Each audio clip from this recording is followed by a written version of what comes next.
यादी नंबर 804 को जल्द रिहा करें।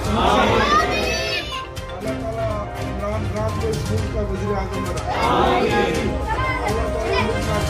और मीन कुरैशी साहब, अल्लाह ताला आप सबके जान माल कारोबार में